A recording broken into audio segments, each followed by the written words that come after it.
네, 상반기 취업 이슈 어떤 것들이 있는지 알아보고요. 하반기 전망까지 살펴보도록 하겠습니다. 한국경제TV 박준식, 이지수 기자, 그리고 이지연 뉴스캐스터와 함께하겠습니다. 세 분 어서 오세요. 안녕하세요. 반갑습니다. 자, 매일 열심히 취업시장 뉴스를 전달해 주시는 세 분인데요. 오늘 이렇게 이 정리와 전망까지 함께 하도록 하겠습니다. 자, 상반기 취업 관련 뉴스들 중에서 굵직한 뉴스들 한번 정리를 해보죠. 먼저 박준식 기자께서 문을 좀 열어주시죠. 네, 오늘 특집입니다. 네. 보통 특집하면은 연말 연초에 특집을 많이 하는데 그럴 때면은 꼭 상식적으로 사용하는 말이 있습니다. 다사다난했던 한 해라는 표현을 많이 사용을 하는데 지금 이제 겨우 5월 달이지만은 우리 취업 시장, 일자리 시장 관련된 뉴스라든지 정책들을 보면은 이렇게까지 다양하고 많은 변화가 있었던 적이 있었나 싶을 정도로 아주 빠르게 지금 뭔가 발전을 하고 또 변화하고 있습니다. 그중에서 가장 먼저 살펴볼 부분들은 이 새 정부의 국정지표인 고용률 70% 달성입니다. 예, 박근혜 정부의 대선 공약이기도 하지만은 일자리 주무부처인 고용부의 정책의 기조이기도 합니다. 그리고 단순히 고용노동부뿐만 아니고 정부의 모든 부처들 그리고 기업들 어떻게 보면은 국가와 사회 모든 부분에서 고용률 70% 달성이라는 목표를 채우기 위해서 지금 매진을 하고 있습니다. 그래서 이 부분을 먼저 살펴볼 수가 없는데요. 먼저 그래도 무엇보다도 일자리 주무부처 고용노동부가 고용률 70% 달성을 위해서 어떤 정책적인 목표를 가지고 전략을 수립해서 진행을 하고 있는지 살펴볼 필요가 있습니다. 먼저 이재용 실장의 인터뷰 내용을 들어보도록 하겠습니다. 네. 고용률 70%, 향후 5년간 약 240만 개의 일자리입니다. 핵심으로 요약해서 말씀하라고 하시면 크게 두 가지라고 말씀드리겠습니다. 청년과 여성의 고용률을 높이는 것, 특히 여성의 고용률을 획기적으로 높이는 것이 고용률 70% 달성의 관건입니다. 저희들이 우선 청년의 경우에는 스펙이나 간판이 아니고 능력 중심의 채용 문화를 구축하는 것을 중요한 정책이자 목표로 이렇게 생각하고 있습니다. 아울러 여성의 경우에는 크게 두 가지로 말씀드린다면 우선 여성들이 일과 가정생활을 양립할 수 있도록 보육 지원에 좀 더 강화를 하고 아울러 특히 최근에 선진국에서처럼 저희들도 여성들이 시간제 일자리에 대한 수요가 많습니다. 저희들이 이 시간제 일자리가 양질의 시간제 일자리가 될 수 있도록 양질의 시간제 일자리 창출에 많은 역점을 두고자 그렇게 생각하고 있습니다. 네, 이재용 고용노동부 실장의 인터뷰 내용 들어봤는데요. 이어서 이지수 기자께서 그동안 정부가 추진한 이 실정 내용 정리하셨다고요? 네, 정부가 추진한 내용을 한번 되짚어 보겠습니다. 네. 2011년에 공공부문 비정규직 고용 개선 대책을 마련해서 그때부터 대책을 수립해 왔는데요. 지난 한 해 이 결과 공공부문 비정규직 근로자 가운데 22,069명이 무기계약직으로 전환됐습니다. 계약 대비 실적은 96.3%였는데요. 고용노동부는 계획대로 되고 있다라고 좋은 평가를 내리고 있습니다. 또 한 가지는 정규직에 준하는 무기계약직으로의 전환 대상입니다. 올해에만 새 계획에 따라서 원래의 전환 목표인 4만 1,000명을 넘어선 비정규직 근로자가 정년이 보장되는 무기계약직으로 전환될 예정입니다. 네. 지금 이지수 기자가 설명을 했던 것처럼 이 공공부문의 비정규직이 정규직으로 전환되는 것은 이미 2011년, 벌써 횟수로 3년째 진행되고 있는 프로젝트입니다. 그렇기 때문에 올해 상당한 실적도 거뒀지만은 앞으로 더 큰 성과가 기대되는 사업 중에 하나입니다. 과연 앞으로 하반기 때 어떤 식으로 더 전개가 되고 발전하게 될지 고용노동부의 이재용 실장의 인터뷰를 다시 한번 들어보도록 하겠습니다. 네. 공공부문 이미 여러 번 발표를 했듯이 상시 지속적인 업무를 대상으로 정규직 전환을 함과 동시에 또 상여금이라든지 복지에서 차별이 없도록 계속 이렇게 개선해 나가고 있습니다. 네, 두 번째로 이재용 고용노동부 실장의 인터뷰 다시 한번 들어봤습니다. 자, 저는 개인적으로요, 우리나라 사람들 정말 전 세계적으로 일을 참 많이 하는 국민으로 알려져 있는데 근로시간을 줄이는 것도 중요한 숙제가 아닐까 싶은데 어떻습니까? 네, 맞습니다. 누가 굳이 말을 하지 않더라도 우리나라 사람들 오래 일하는 걸로 유명합니다. 일을 많이 하는 것이 한때는 미덕이고 자랑이었는데요. 이제는 많이 달라졌죠? 네, 맞습니다. 일을 많이 한다고 그만큼 성과가 좋은 것은 아니라는 것 이미 각종 통계를 통해서도 알 수가 있습니다. 2011년 한국의 시간당 노동 생산성 29.75달러로 나타났는데요. OECD 국가 평균 대비 66.8% 수준으로 OECD 34개국 가운데 28위에 랭크되면서 하위권에 머물렀습니다. 시간당 노동 생산성이 이렇게 떨어지는 이유는요, 바로 우리나라의 근로시간이 길기 때문인데요. 우리나라 취업자당 연간 간 근로시간이 지속적으로 감소 추세에 놓여 있기는 하지만요. 여전히 OECD 국가 가운데 2위 수준으로 근로시간이 많은 데 따른 것이다라는 분석입니다. 하지만 좀 다행인 것은요. 시간당 노동 생산성도 점차 선진국과 간격을 줄여 나가고 있는 분위기인데요. 2001년에서 2010년 평균 시간당 노동 생산성 증가율은 4.36%로 나타났습니다. OECD 국가 가운데 2위에 올라서 주요 선진국과 비교해서 2배 이상 빠른 속도로 이 생산성 향상되고 있다는 내용이고요. 또 오늘 조사 결과 보니까 우리나라가 장시간 노동하는 것에 대비해서 부가가치가 큰 제품이나 기술을 생산하지 못한다는, 좀 공부는 열심히 하지만 좀 못하는 학생인 것처럼 느껴져서 안타까웠습니다. 요즘 창조라는 말 많이 나오고 있죠. 창조 개발, 기술 개발을 통해서 우리나라의 노동 생산성 OECD 국가 상위에 랭크되기를 기대해 봅니다. 네, 그렇군요. 자, 그런 의미에서 얼마 전이었죠. 노사정위원회에서 근로시간 단축에 대해서 권고를 한 게 좀 의미가 있을 것 같은데요. 어떻게 보세요? 네, 그렇습니다. 노사정이 풀네임은 경제사회발전 노사정위원회. 얼마 전에 권고안을 냈습니다. 권고안 내용을 문구 그대로 먼저 살펴보면요.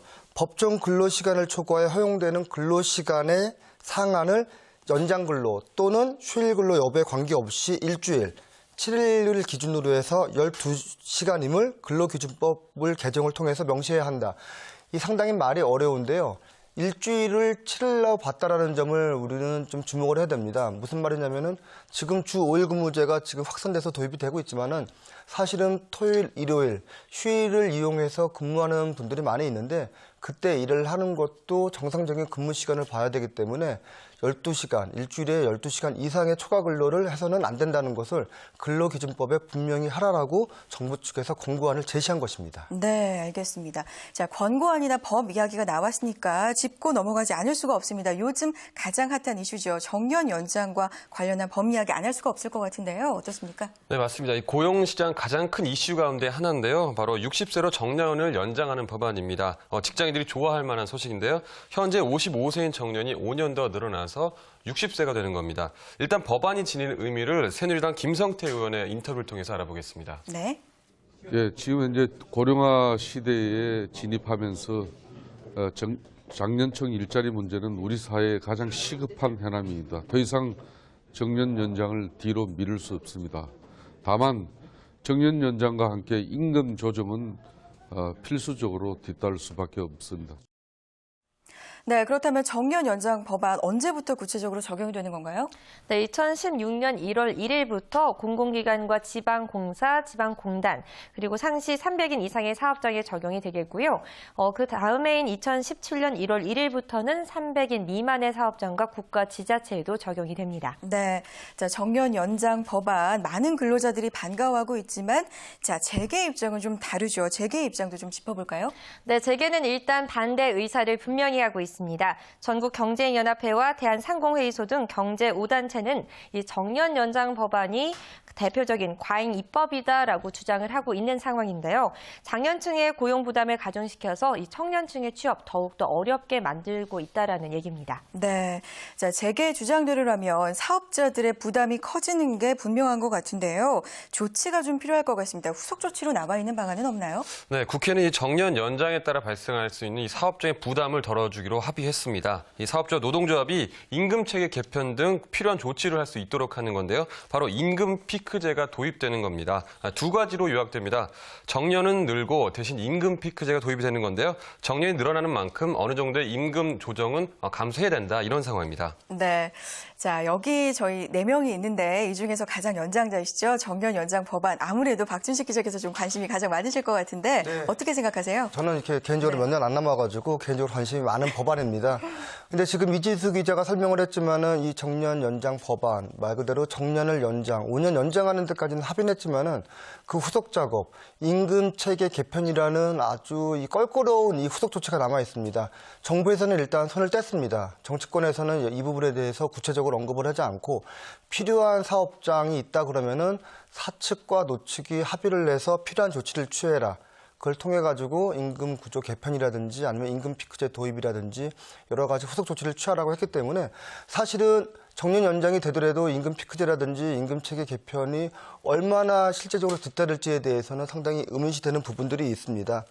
그래서 어떻게 보면은 저희 지금 뭐 직장을 다니는 근로자들이라든지 아니면 정년을 앞둔 분들 입장에서 봤을 때는 단순히 내가 뭐 5년, 10년 앞으로 얼마 정도의 일을 더 할 수 있다라는 어떤 그런 것보다도 내가 이 일을 계속 진행을 하면서 뭔가 새로운 일을 찾던지 아니면 뭔가 새로운 나의 제2의 인생을 찾는 그런 방안을 찾는 기간으로 이제 활용을 하는 어떤 일이라든지 아니면 직장에 대한 개념의 변화가 필요한 시점이라고 생각을 하고요. 그리고 또 한 가지는 앞으로 정부의 역할이 더 중요해졌습니다. 사측과 노측이 필요한 조치를 취한다고 양자 간의 결정이 안 날 수가 있습니다. 그러면 불필요한 갈등과 아니면 마찰이 발생할 수 있는데 그런 가운데에서는 정부에서 적절하게 중재안을 내놓고 뭐 노사정이라든지 아니면 중노위를 통해 가지고 적절한 대책이 반드시 필요하다라고 판단이 되는 상황입니다. 네, 알겠습니다. 정년 연장 법안에 관한 내용까지 정리를 해봤습니다. 다음 이슈로 넘어가 보죠. 자, 올해 유난히 눈에 띄는 기사 제목 바로 여풍입니다. 여성 대통령 시대를 맞이하면서 어느 정도 예상했던 일이긴 하지만 여풍의 돌풍 정말 거셉니다. 어떻습니까? 네, 맞습니다. 무엇보다 20대 취업 시장에서 여풍이 거센 것으로 나타났습니다.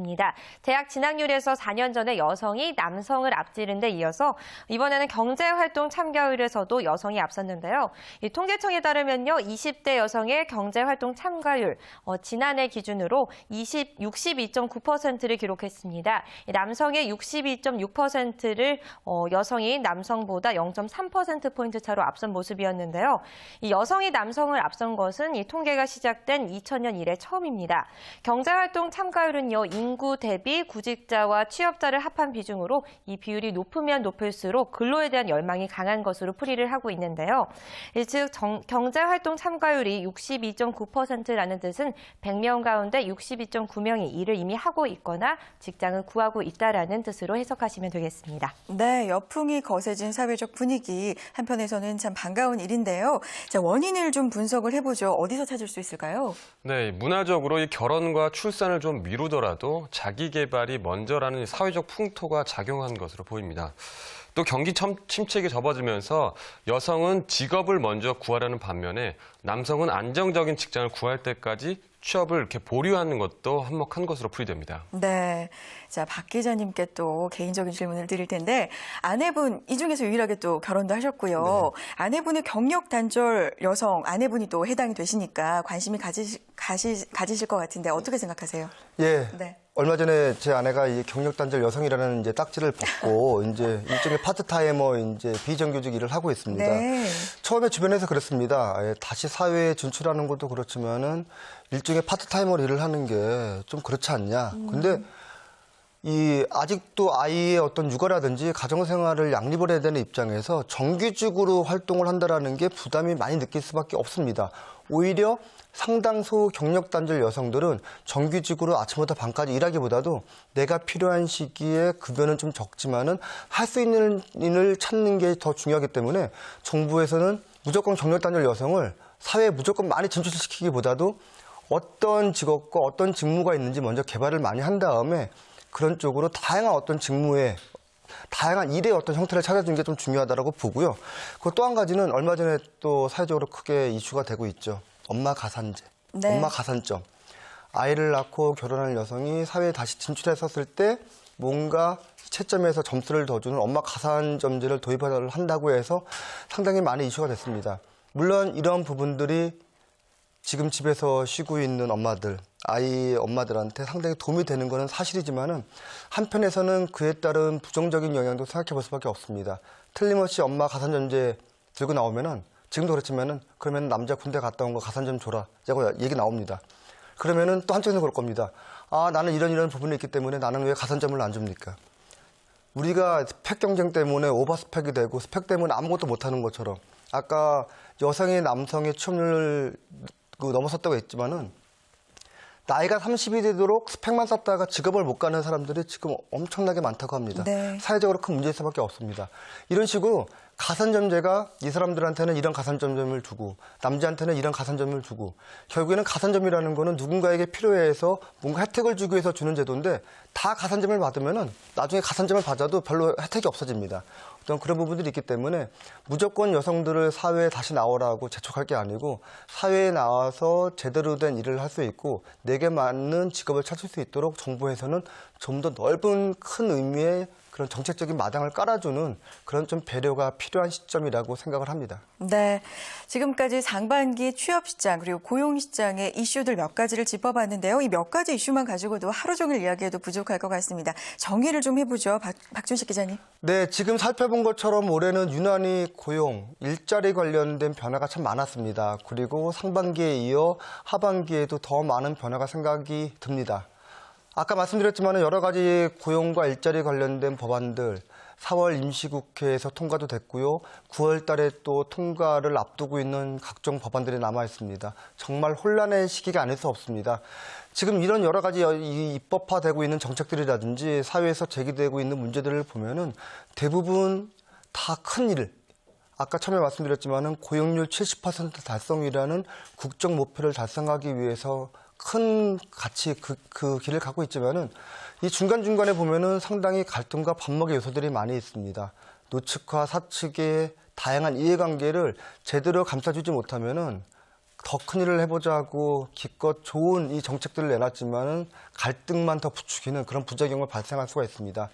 그래서 지난 4월 29일이죠. 노사정이 대타협을 다시 단행을 했습니다. 그러면서 고용률 70% 달성, 그리고 양질의 일자리를 만들기 위해서 각계각층이 힘을 합치자고 다시 한번 힘을 모았습니다. 이 자리에서 방한함 장관은 앞으로 우리가 할 일이 많다라고 다시 한번 강조를 했는데요. 이 자리에서 했던 방한함 장관의 인터뷰 내용을 잠시 들어보도록 하겠습니다. 네. 일자리 현실을 대변하는 고용률은 60% 초반에서 한 발짝도 나아가지 못하고 있습니다. 청년층은 취업난에 생기를 잃어가고 베이비부머 세대는 고용 불안의 미래를 걱정합니다. 여성들은 육아 문제로 직장을 포기하고 새 직장을 구하는 데 고전하고 있습니다. 이러한 와중에 일하는 사람 간의 격차는 좁혀지지 않고 있습니다. 이러한 상황에 직면하여 우리 노사정 대표들은 더 많은 일자리, 더 좋은 일자리를 만드는 것이 시급한 과제라는 인식을 같이 하고 노사정 대화를 통해 그 돌파구를 마련하기로 하였습니다. 자칫 저희가 고용률 70% 너무 강조하다 보면은 박근혜 대통령한테 잘 보이려고 이런 얘기를 또 한다라고 또 볼 수도 있습니다. 근데 고용률 70%는 누구에게 잘 보이기 위해서 달성해야 되는 목표가 아닙니다. 모든 국민들이 최소한의 경제적인 여유를 누릴 수 있어야 되고요. 일자리가 복지라는 그런 공약이 단순히 빈 공약이 아니고 실천으로 이어질 수 있도록 모든 국민이 다시 한번 마음을 다잡는 계기를 마련하는 차원에서 70% 고용률을 다시 한번 강조를 했습니다. 네, 알겠습니다. 자, 오늘 특집으로 준비한 취업은 1부는요. 상반기 취업 이슈들 다양하게 정리를 해봤습니다. 한국경제TV 박준식, 이지수 기자 그리고 이지연 뉴스캐스터와 함께했습니다. 세 분 고맙습니다. 네, 근로자의 날 특집으로 준비한 취업은 1부는 여기까지입니다. 잠시 후 2부에서는요. HR 페어링 신현정 대표 그리고 이오커리어 김혜영 컨설턴트와 함께 상반기 취업시장 다시 한번 정리해보고요. 그리고 전망까지 함께 이야기 나눠보도록 하겠습니다. 기대 많이 해주시고요. 잠시 후 2부에서 뵙겠습니다.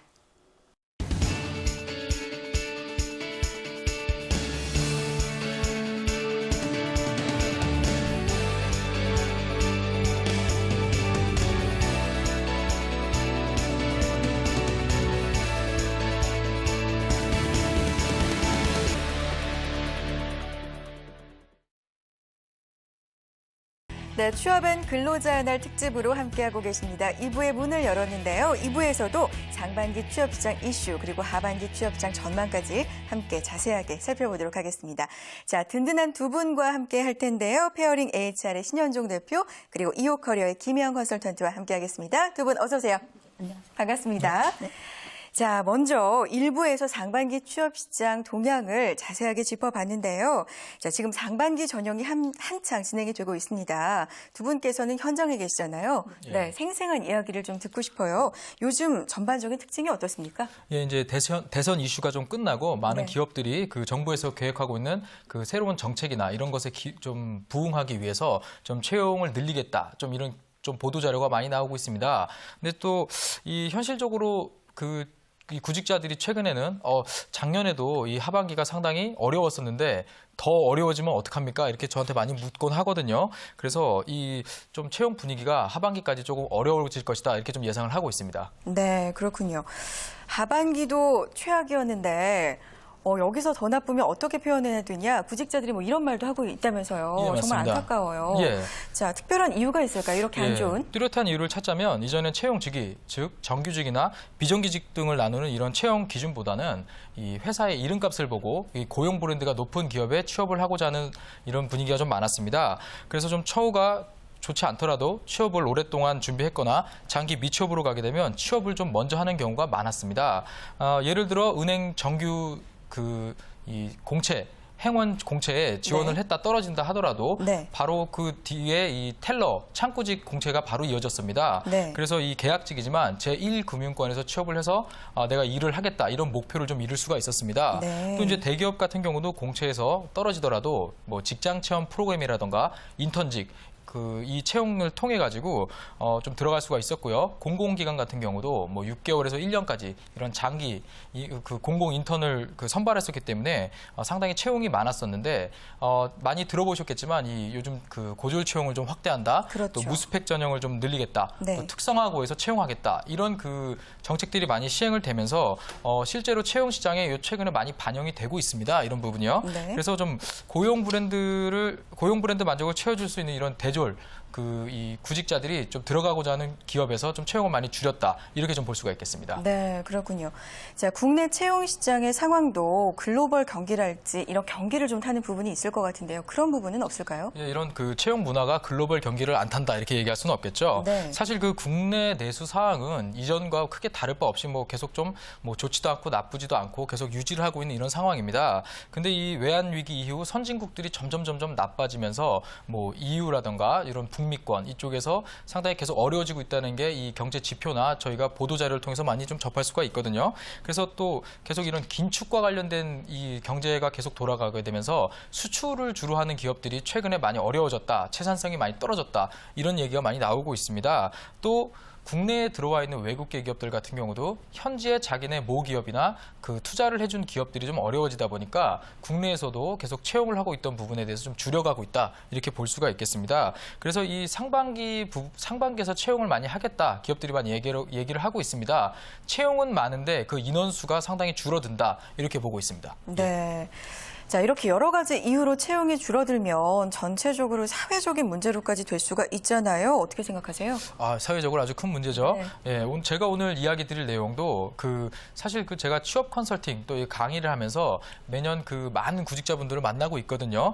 이런 구직 희망자들을 많이 만나고 다니는데 최근에 제가 좀 만나지 못했던 이런 분들이 많이 오고 있습니다. 바로 이 30대 생애 미취업자분들인데요. 네. 이 30대 생애 미취업자분들 같은 경우는 이제 남성 기준입니다. 남성이 30대인데 아직 단 한 번도 취업을 하지 못해서 또 회사에 들어가 보지 못한 분들을 이야기합니다. 네. 여성 구직자들 같은 경우는 이제 27세가 되겠죠. 27세가 이미 넘었는데도 아직 취업을 못한 이런 분들입니다. 사실 이런 분들을 좀 보면 대학을 졸업하고 나서 한 2, 3년 정도 계속 장기 미취업 상태로 있는 분들이라고 저희가 얘기를 좀 하겠는데요. 최근 유행하는 연애 방정식에 대해서 한번 들어보신 분들이 많이 계실 텐데 취업은 결혼, 미취업은 이별 이렇게 얘기를 좀 하거든요. 네. 젊은 분들이. 그래서 이 30대 생애 미취업이 가져다주는 이 사회적 파장은 앞으로 계속 클 것이다. 이렇게 좀 볼 수가 있겠습니다. 아직은 사실 그렇게 크게 사회적 이슈로 이렇게 거론되거나 이러지는 않는데 주요 언론들에서 이런 게 앞으로 문제가 될 것이다라는 이야기는 조금씩 흘러나오고 있습니다. 저희 역시도 앞에 이야기 드린 대로 또 실제로 이런 분들을 만난 횟수가 이전에 비해서 상당히 잦아지고 있습니다. 네. 이런 부분이 좀 문제가 계속 심각해진다. 이렇게 얘기 드리겠습니다. 네, 그렇군요. 자, 자연스럽게 다음 이슈로 넘어가 보도록 하겠습니다. 지금 말씀해 주셨던 30대 생의 미취업자들, 제 기억으로도 얼마 전인 것 같아요. 한 2, 3년 전부터 좀 문제가 되어 오고 있는 것 같은데 왜 이렇게 30대 미취업자들이 늘어나고 있는 걸까요? 첫 번째 원인은 대학 재학 기간 중에 기본적으로 한 두세 번 이상은 휴학을 하는 것 같아요.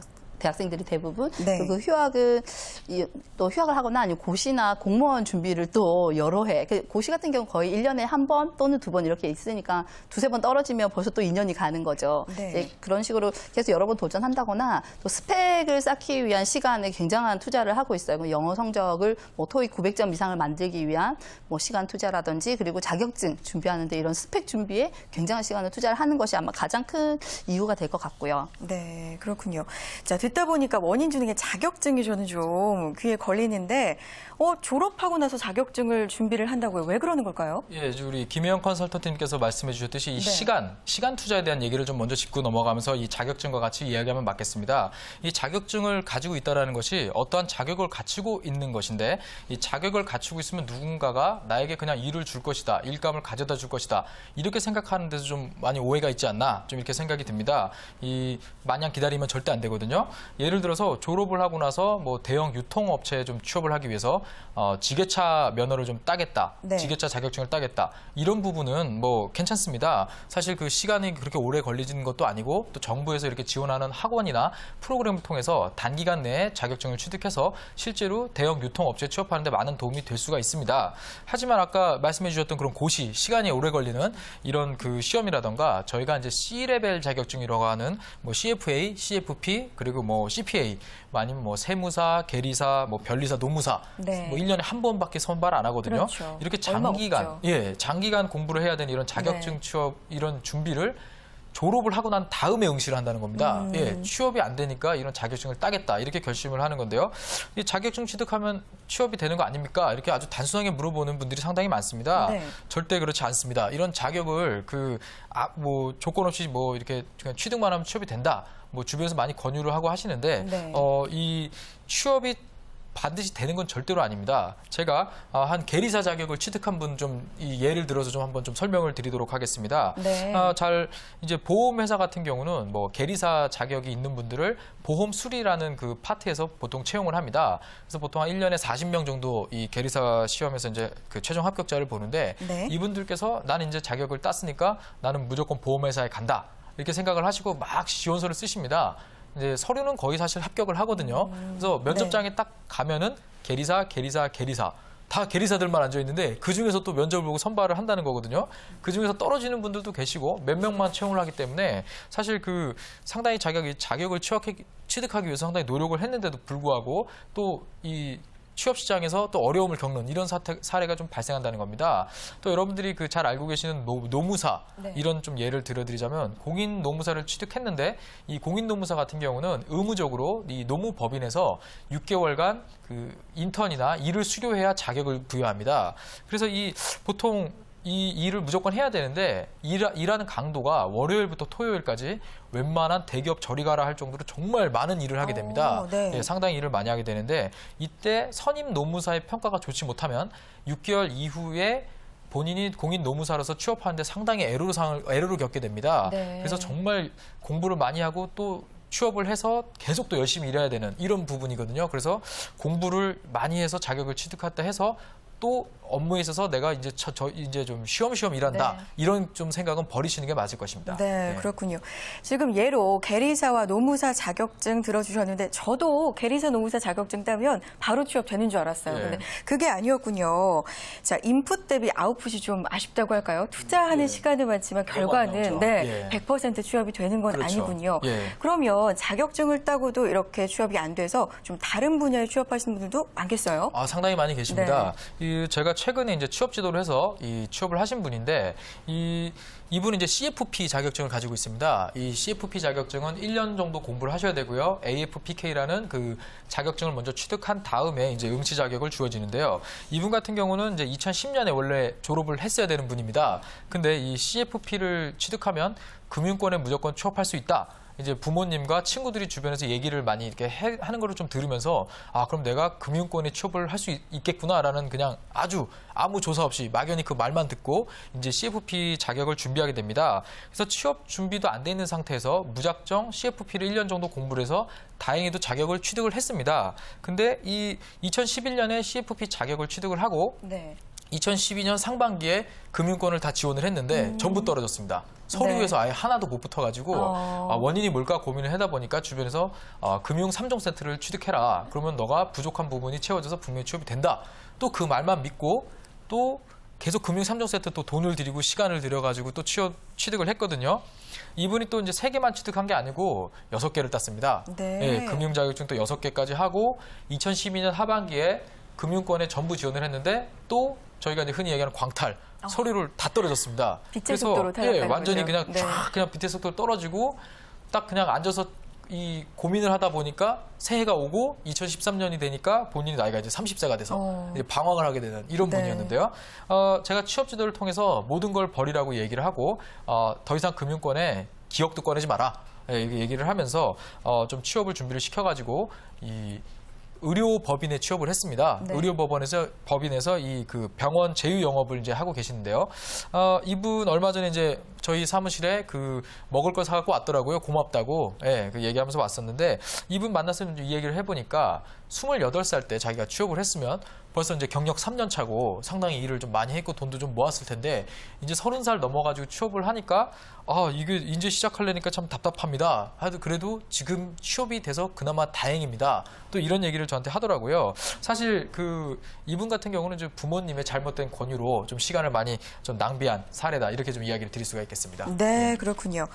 자, 30대 미취업자가 늘어나고 있습니다. 그 원인으로 지금 김혜영 컨설턴트께서 스펙을 쌓느라고 너무 많은 시간을 좀 낭비를 하고 있다 얘기를 해주셨고요. 신윤종 또 대표께서 그 예를 여러 가지 들어주셨는데 두 번째 이유도 듣고 싶습니다. 어떤 이유가 있을까요? 졸업 유예를 하는 또 다른 이유로 보면은 네. 이제 졸업을 하고 나면 취업이 불리하다라는 생각 많이 가지고 있어요. 학생들이 대부분.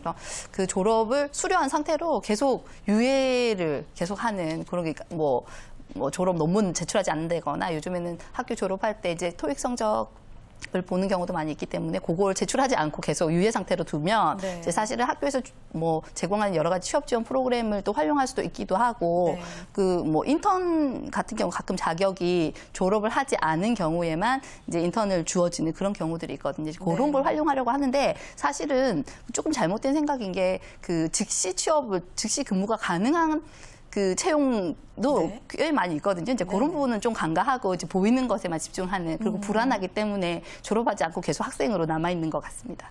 네. 정말 휴학하는 대학생들 주변에 많은 것 같아요. 신조어까지 생겼잖아요. 모라토리엄족이라고 네. 졸업을 뭐 취업될 때까지 계속 유예하는. 연기하는? 네. 그런데 지금 원인으로 이 졸업을 먼저 하면은 취업에 좀 불리할 것 같아서 이렇게 들어주셨거든요. 실제로 불리한가요? 이제 불리한 경우가 조금씩 있습니다. 네. 이제 아무래도 이제 인턴을 지원을 하려면 재학 중인 사람만 지원이 가능하다. 이런 그 채용 공고가 실제로도 많이 있고요. 또 학교의 뭐 도서관 이용 이런 것에서도 좀 막히는 경우가 있고 또 심지어 학생증으로 어디 할인받던 것도 못 받습니다. 예, 또 뭐 여러 가지 학교에서 취업 프로그램들을 사실 최근에 많이 운영을 하는데 지원 자격에 재학 중인 자 이렇게 보통 많이 하거든요. 네. 그러다 보니까 사실 또 이 인턴직 같은 경우를 지원하기 위해서 본인이 또 이제 자기가 학생이어야 된다 이렇게 좀 생각하시는 분들이 많이 계신데 사실은 이 인턴직은 방학 기간을 이용해서 짧게 하거나 아니면 좀 휴학을 통해서 한 6개월 이내에 본인이 이 사회 경험을 쌓겠다 이렇게 하는 것이지 취업을 하기 전에 취업이 안 되니까 그냥 임시 방편으로 하는 것은 절대 인턴이 아닙니다. 네. 사실 또 이 말 그대로 인턴이란 게 업무를 좀 배우겠다 이런 의미거든요. 근데 사실 또 이런 분들이 인턴도 좋은 대기업에서만 인턴을 하겠다 이런 생각으로 또 이 취업에 맞먹는 이 자기소개서 작성이라던가 뭐 면접 준비라던가 상당한 시간과 비용을 들여서 이 인턴 대기업에서만 뽑는 이 인턴직에 지원을 한다는 것입니다. 사실 이 졸업 연기를 하고 인턴직으로 들어가는 것보다 빨리 노력을 해서 어느 회사에 정규직으로 들어가는 게 훨씬 낫습니다. 사실은요. 네. 근데 또 이 인턴을 계속 찌른다고 해서 본인이 계속 이 취업이 된다라는 그 보장이 없기 때문에 이제 내가 더 이상 이제 배수의 진을 치고 내가 어느 시점까지 꼭 취업을 하겠다 이런 자세를 사실 가지는 게 더 중요하다고 볼 수가 있겠습니다. 사실 또 이 인사 담당자 입장에서도 어느 기업에서 인턴을 했다 이 부분을 보지 어느 뭐 대기업이라던가 상당히 유명한 회사에서 인턴을 했다 이런 거를 그렇게 뭐 쳐주거나 뭐 가산점을 주거나 하는 건 없습니다. 그래서 차라리 뭐 출퇴근이 좀 편하거나 아니면 뭐 이렇게 대우가 좀 그래도 좀 가족 같고 나한테 일을 많이 가르쳐주는 이런 회사에서 인턴을 하는 게 낫지 그 대기업에서 어떤 브랜드가 높은 곳에서 인턴을 했다는 것이 정규직 취업되는데 상당히 뭐 가산점이라던가 특별히 어필할 수 있는 포인트는 아니다. 좀 이렇게 얘기를 드리겠습니다. 네. 예. 자, 신현종 대표님, 대기업과 공기업에만 취업하겠다고 오랫동안 이제 준비를 하는 사람들, 전 이 문제를 좀 짚어보고 싶은데요. 네. 시간을 좀 집중적으로 들여서 원하는, 목표하는 곳에 취업을 할 수 있다면 이게 더 좀 좋은 일이 아닐까 이런 생각 드는데요. 왜 문제인 걸까요? 일단 그 대기업이나 공공기업 같은 경우는 사람을 채용을 할 때 일반 사기업하고 조금 다른 부분이 있습니다. 이 공공기관 같은 경우는 사람을 채용을 하고 나서 감사란 것을 받게 돼 있습니다. 네. 무조건. 그래서 이 사람을 왜 채용했는지 그 합당한 타당성 있는 근거가 있어야 되거든요. 그러다 보니까 이런 공공기관이나 이 공기업 같은 경우는 이 대학이나 자기 전공 그리고 스펙이라던가 또 뭐 논술고사를 보는 경우도 있고요. 지필고사를 보는 경우도 있습니다. 네. 이런 그 여러 가지 데이터를 전부 숫자화해서 몇 점부터 몇 점까지 합격이다. 이런 그 데이터를 항상 만들어 둡니다. 그래서 아무래도 조금 좀 공평하게 진행이 된다. 이런 부분이 있으니까 보통 이 구직자분들이 내가 좀 할 수 있어. 이렇게 얘기를 하는데 사실 그 1년에 뭐 1명, 2명 뽑는 것도 좀 잘 찾아보기 힘들었고요. 최근에 그나마 좀 그 정권이 좀 바뀌면서 이제 그 공공기관들이 조금 채용을 좀 늘리겠다 이렇게 얘기를 하고 있지 실질적으로 많이 늘리고 있지는 않습니다. 네. 최근에 좀 취업이 된 분들 같은 경우는 그 인턴을 1년 정도 하고 나서 정규직으로 전환된 사례는 좀 있어도 이렇게 준비를 해서 시험을 봐서 들어간 분들은 아직은 또 주변에서 좀 찾아보기 힘듭니다. 네네. 그러다 보니까 하지만 이 사기업 같은 경우는 이 면접을 보거나 이렇게 할 때 어떤 그 지원자의 스펙이나 이런 걸 떠나서 면접을 볼 때 그 딱 어느 한 곳에 딱 마음에 들면 딱 사실 뽑기도 하거든요. 그런 점수를 떠나서 상관없이. 예, 상관없이 네. 제가 최근에 그 BGF 리테일에 이 취업 지도를 해서 간 분이 계신데 네. 사실 이분이 지방대를 나오고 마땅한 자격증도 없고 좀 네. 없었는데 네. 그 면접 갈 때 제가 이 보라색 넥타이를 메고 가라. 최근에 회사 로고가 바뀌어가지고 색깔이 보라색이니 보라색이다. 보라색을 메고 가라. 어. 그랬더니 면접장에 가니까 전부 파란색을 메고 왔다고 합니다. 네. 사실 뭐 보강 정도 되면은 뭐 굳이 회사 색깔을 맞춰서 메고 올 필요가 있을까라는 생각들을 많이 사실 하시거든요. 근데 이분이 면접에 들어가서 사실 대답도 잘 못하고 자기가 땀 뻘뻘 흘리고 제가 무슨 말을 하고 있지 하면서 앞이 그냥 하였다고 합니다. 네. 근데 면접이 한 끝날 때쯤에 임원분께서 그 개인적인 질문이 있는데 그 넥타이 왜 메고 왔나? 물어보시길래 회사를 상징하는 색깔이라 좀 잘 오늘 보고 싶어서 네. 메고 왔습니다. 이 얘기하고 나왔는데 합격을 했거든요. 네. 예, 이런 사실 내가 어떤 객관적이고 공정한 점수에 의해서 들어가는 것보다 사실 더 준비를 하고 어떤 태도를 가지고 딱 패기 있는 모습을 보여줘서 취업을 성공할 확률을 찾는 게 더 빠릅니다. 그렇기 때문에 이 대기업, 공기업에 준비하시는 분들도 물론 내가 그 숫자에 들어가면 좋겠지만 지속적으로 취업 구직 활동을 하시면서 또 시간이 조금 허락한다면 이 공공기관이나 이 공기업을 좀 지원하시는 게 낫다. 좀 병행하셔라. 좀 이렇게 이야기를 드리고 싶습니다. 네, 알겠습니다. 자, 또 김혜영 컨설턴트님께 질문을 드리고 싶은데 아까 얘기 중에 자, 대기업, 공기업 한 곳을 이제 정해놓고 취업이 안 되면 상반기 안 되면 하반기 기다렸다 또 하고 이런 점이 좀 문제점이다 지적을 해주셨어요. 근데 얼핏 듣기에는 목표를 분명하게 해놓고 성실하게 구직 활동을 하는 구직자가 아닐까 이런 생각이 드는데 그게 왜 문제가 되는 걸까요? 우선은 뭐 사실 자격이라는 것 자체는 이 사람이 진짜 그 기업에 관심을 가지고 또 그 직업에 직무에 관심을 가지고 쭉 준비를 해왔느냐 하는 부분이 굉장히 중요한 부분입니다. 그리고 그런 부분에서는 이제 일관성 있게 준비한 것들이 굉장히 아마 도움이 될 거라고 생각이 되는데요. 네. 그렇지만 이제 사실은 이제 본인은 자기를 이렇게 되게 가능성으로 평가를 하기 때문에 좀 대단하다라고 느끼지만 세상은 우리를 보다 객관적으로 네. 냉정하게 결과를 보고 네. 평가를 하기 때문에 아마 눈높이에 문제가 생길 되게 될 거고요. 네. 이제 그런 부분에 있어서는 본인이 맞는 자리를 찾아서 적당한 위치에서 시작하는 것들이 굉장히 중요하다고 생각합니다. 사실 제가 많이 이제 잘 되신 분들의 대부분 경우는 처음부터 대기업이나 공기업에서 쭉 성공을 하신 일명 엘리트 코스를 네. 밟으신 분들도 더러 계시긴 하지만 훨씬 많은 부분은 작은 회사에서 많은 진짜 직업을 즐기고 일을 즐기고 그 사이에서 성장하셔서 징검다리식으로 이렇게 계속 경력을 쌓아가신 분들이 훨씬 더 많이 계시거든요. 네. 그런 분들 여러분들이 또 경험이 많이 있기 때문에 훨씬 또 잘 되시기도 해요. 더 크게 되시기도 하니까 네. 여러분들도 구직자분들도 좀 그런 부분을 생각하셔서 너무 이제 비현실적인 뭐 친구가 갔기 때문에 나도 가야 된다 이런 생각보다는 자기의 어떤 위치에 맞는 그리고 진짜 직업을 즐길 수 있는 일을 즐길 수 있는 곳을 찾아갔으면 하는 바람이 있기도 합니다. 네, 알겠습니다. 자, 이제 해결을 좀 해보죠. 이분들 이렇게 있을 수는 없잖아요. 취업을 이제 하셔야 될 텐데 대안을 좀 제시를 해볼까요? 네, 우선 저는 가장 그 좋은 방법으로는 첫 번째는 네. 우선은 내실 있는 기업. 또 중소기업이나 중견기업에 많이 지원을 해보라고 얘기를 하고 싶습니다. 이제 네. 대기업이 사실은 이제 처우가 좋고 복리 후생이 좋고 또 뭐 네임밸류도 있고 이런 부분에서 굉장히 자랑스럽고 프라이드가 생길 건 당연하지만 그거보다는 그 중소나 중견기업 같은 경우에는 실제로 좋은 인재를 찾지 못해서 고민하는 경우들이 굉장히 많습니다. 그래서 네. 본인이 정말 인재라고 생각하신다면 네. 중소나 중견기업에서 아마 역량을 발휘해 보는 것도 되게 좋은 방법일 것 같고요.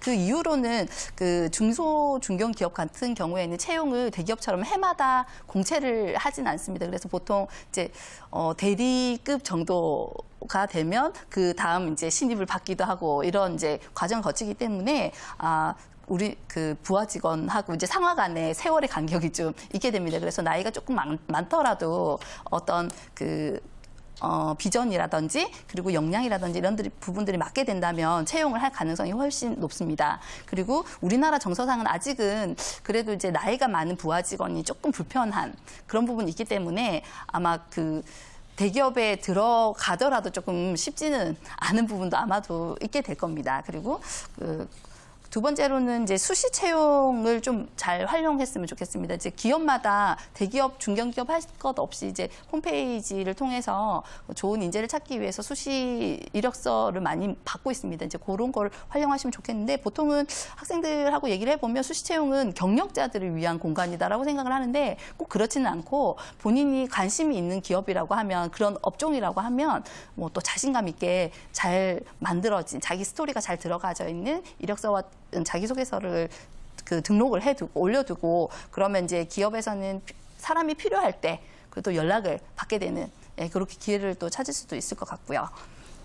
그리고 저도 사실은 이런 경우로 이제 취업을 했는데 사내 추천을 그러셨군요. 이용하는 방법 되게 좋을 것 같습니다. 그래서 생각보다 대기업에서 굉장히 사내 추천을 많이 이용하고 있습니다. 그래요? 예, 그래서 사내 추천 같은 경우에는 이제 인재에 대한 보증이 되기도 해요. 네. 그러니까 기존에 있는 사원이 이 사람을 보증을 해주는 거기 때문에 믿고 또 채용을 할 수 있는 부분도 있고요. 네. 입사 후에 또 직장에 정착하는 가능성도 굉장히 높아지기 때문에 굉장히 선호하는 그런 추세이고요. 그리고 네. 그래서 이제 사내 추천을 잘 받기 위해서는 이렇게 사내 추천을 해줄 수 있는 사람들을 많이 확보하는 게 아마 전략이 될 것 같아요. 그래서 주변 사람들한테 항상 좋은 평가를 받을 수 있는 그런 좋은 인성을 가진 사람으로 평가받을 수 있도록 항상 노력을 하는 부분도 필요할 것이고 그런 사람들을 많이 만날 수 있는 여러 가지 활동들을 좀 찾아보고 경험해보는 것들이 굉장히 중요할 것 같습니다. 알겠습니다. 자, 이제 5월이 시작이 됐고요. 상반기 공채도 서서히 마무리가 되어가고 있는 시점입니다. 하반기를 이제 대비를 하셔야 되는 시점인데 이쯤에서 하반기 채용 시장 어떻게 될지 전망도 참 중요할 것 같거든요. 들어보겠습니다. 신현종 대표님 어떻게 생각하세요? 예, 하반기 같은 경우는 좀 상반기 때 많은 분들이 좀 떨어지면서 하반기를 다시 스펙을 쌓아서 올라가겠다 이런 분들이 계속 늘어날 것으로 보고 있습니다. 네. 근데 사실 그 기업들이 최근에 이 스펙을 계속 없애는 전형들을 많이 도입을 하고 있거든요. 뭐 SK라든가 KT 그리고 뭐 이 여러 금융기관에서 최근에 이 스펙이나 이런 것보다는 본인의 스토리를 가지고 지원해라 이런 경우를 좀 많이 봤습니다. 그리고 또 삼성 같은 경우도 최근에 뭐 창업 경험이 있는 사람들이 사트 시험에 대거 합격해서 면접을 가는 사례가 좀 이번 상반기에 나왔거든요. 그래서 기업들이 계속적으로 이 스펙을 계속 보지 않고 본인의 스토리나 경험, 본인이 여태까지 해왔던 거에 우리는 관심이 없다. 너가 우리 회사에 와서 미래에 무엇을 할 수 있는지 우리는 거기에 관심을 둘 테니 그걸 보여달라. 이런 방향으로 좀 채용 트렌드가 많이 좀 바뀔 것으로 보고 있습니다. 네. 그래서 이런 채용 트렌드가 어떤 그 주기를 따라서 좀 변화를 하는데 보통 저번에 한번 변하는 시점이 외환위기였거든요. 2008년. 이제 그 시기가 한번 또 온 것 같습니다. 네. 그래서 이런 기업들이 변하고 있는 만큼 그냥 기존에 우리 그냥 선배들이 이렇게 취업을 했으니 나도 이렇게 할 테야. 이런 아니라 생각은 좀 버리시고 최신의 정보를 가지고 하반기 바뀌는 그 기업들의 채용 코드들을 좀 잘 살펴보면서 내가 이 부분을 차라리 집중적으로 공략해서 취업을 하겠다. 이런 본인만의 전략을 세우시는 것이 하반기 취업 취업에 상당히 도움이 될 것이다. 이렇게 조언을 좀 드리겠습니다. 네, 알겠습니다. 김혜원 컨설턴트님도 간단하게 조언 부탁드릴게요. 하반기 전망 어떻게 보십니까? 네, 우선 아까 신은정 대표님 말씀하신 것 중에 올해 이제 이슈 중에 하나가 창업이 있습니다. 그거는 정부에서도 차원에서도 굉장히 많이 이제 투자를 하고 있고 지원을 하고 있고요. 실제로 지금 기업에서 창업을 경험했던 인재들을 채용하는 성향이 계속 경향이 늘어나고 있는 추세입니다. 그래서 창업에도 관심을 가져서 한번 도전을 해보는 것도 본인이 희망하신다면 굉장히 도움이 될 것 같고요. 제가 이제 만났던 창업을 준비했던 학생들을 보면 정말 달라요. 그 열정은 대단합니다. 잠을 자지 않고요. 거기 눈빛이 다르고 그걸 보면은 기업에서 정말 원하는 인재가 되겠구나라는 생각이 들 수밖에 없고 기업의 입장에서도 보면 창업을 경험했던 사람들은 스펙 준비에 많은 비용을 투자하고 어떤 본전 생각에서 내가 연봉 4천, 5천을 받아야겠다라고 생각하는 구직자와 본인이 실제로 이제 기업을 경험을 해보고 어느 정도 비용이 든다는지 다 이제 느껴본 시장이랑 이런 것들도 느껴보고 이런 그 오너의 마음을 경험해보면 연봉 2천, 3천이 그렇게 쉬운 게 아니라는 거를 느끼게 되거든요. 그런 능력 없는 직원에게 그 비용을 투입하는 것이 얼마나 아까운 건지를 알게 되기 때문에 현실적이게 된다라고 생각이 됩니다. 그래서 그런 부분들이 이제 이슈가 될 거기 때문에 본인이 사실 이제 만나보면은 사업을 해보고 싶어요라고 얘기하는 학생들도 꽤 있습니다. 그러면 본인이 희망하면 그런 프로그램들, 무료 프로그램들 많이 있어요. 이제 그런 것들을 많이 활용해서 도전을 해보는 것도 굉장히 좋을 것 같습니다. 네, 알겠습니다. 근로자의 날 특집으로 준비했던 취업안에서는요, 이 상반기 취업시장 이슈와 그리고 하반기 전망까지 자세하게 알아봤습니다. 지금까지 페어링 HR 신윤종 대표 그리고 이호커리어의 김혜영 컨설턴트와 함께했습니다. 두 분 고맙습니다.